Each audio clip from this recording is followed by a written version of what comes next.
Kane, true horror story. The cave. What if you entered a cave, and when you came out, the world wasn't the same anymore? Hi, my name is Kane.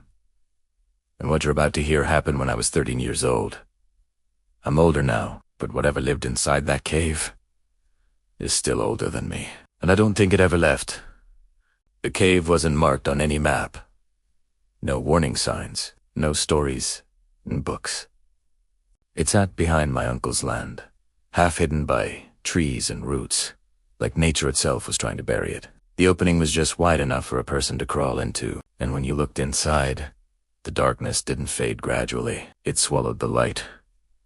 The first time I saw it, I felt pressure in my chest, like the air was heavier near it. Like breathing too close to the entrance was already a mistake. My cousin didn't feel that. He was excited, curious, almost drawn to it. He told me we should go inside and play. I said no. Not because I was scared of the dark, not because I thought it was dangerous, but because something deep inside me was screaming, "Don't go in." He laughed, told me I was overreacting, but I stayed outside, and for days after that, I couldn't stop thinking about the cave.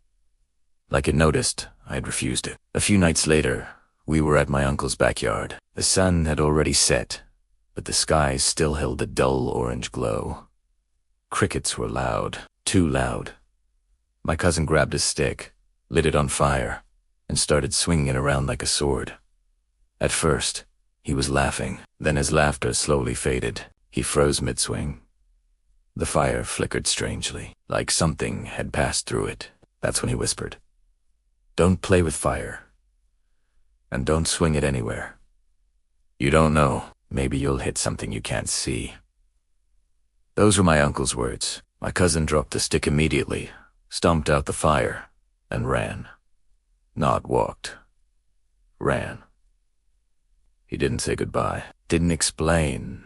He left me standing there, alone, staring at the darkness, and for a moment, I felt like something else was standing there with me. A week later, my cousin invited me back to the cave. This time, my fear was quieter, almost replaced by curiosity. We entered together. The temperature dropped instantly. Cold crawled up my legs. The walls were damp, rough, and uneven, like they were breathing slowly. Our footsteps echoed, but not perfectly. Sometimes the echo came back late. Sometimes it sounded closer. My cousin led me deeper until we reached what he claimed was the exit on the other side. Light spilled faintly through. "See," he said. "Nothing wrong." We stayed there. 30 minutes, but time felt stretched. The darkness pressed in harder as the sun began to set. I told him we should leave. He refused. Instead, he pulled out a match, lit a plastic tube. The flame burned unnaturally bright. He swung it like before, laughing. Then suddenly, he stopped. The smile dropped from his face. He extinguished the fire and whispered, "We can go now." As we walked out, I felt it again. That feeling, like eyes on my back. Not angry, not curious, disappointed. The next morning, I woke up with burning hands. Blisters, but no scars. No redness. No medical explanation. And that's when my uncle's words returned to my mind. "You don't know. Maybe you'll hit something you can't see." That's when I heard the voice. Not out loud, inside my head. Soft, patient, persistent. "You have to go back. You have to say sorry." I just went with it. I didn't even think twice about it. That afternoon, I returned to the cave alone. The moment I stepped inside, everything changed. The tunnel felt longer, the air thicker. What used to be a 2-minute walk felt endless. Every step echoed like it wasn't entirely mine. I tried to turn back, but the entrance was gone, only darkness. Panic hit me all at once. My breathing became loud. Too loud. The cave felt like it was listening. I ran, and somehow, the tunnel led me to the other exit. I stood there and apologized. to the trees, the plants, the rocks, the walls, everything. That's when I realized something horrifying. I couldn't hear my own voice.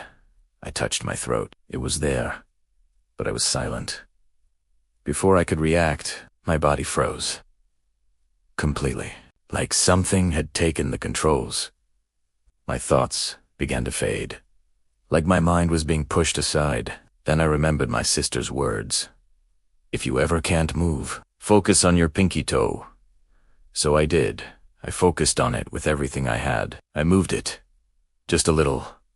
And suddenly, I snapped back. I dragged myself forward.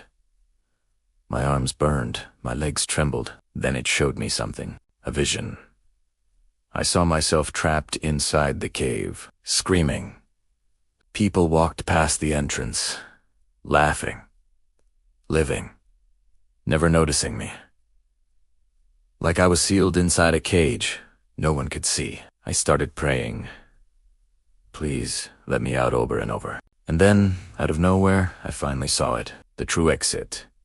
I ran. The tunnel tightened. The walls pressed closer. The darkness deepened, like something was pulling me back. I felt hands that weren't there. I burst out of the cave. The sun hadn't moved.